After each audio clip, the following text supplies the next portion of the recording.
What if I told you this isn't a real object? It's just a pencil drawing on a sheet of paper. Stay with me, and I'll show you exactly how this incredible 3D illusion comes to life.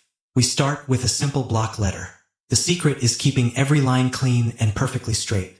A ruler makes this part much easier and gives your drawing a professional look. Now, extend the edges in the same direction to create depth. This is where a flat drawing begins to transform into a realistic 3D shape. Next, erase the extra guidelines and define the visible edges. Even before shading, you can already see the illusion taking shape. Now it's time for shading. Add darker tones to the sides away from the light and keep the top surfaces brighter. This contrast creates the realistic three-dimensional effect. Finally, draw a soft shadow underneath the letter. That single detail makes it look like the artwork is actually standing up off the paper.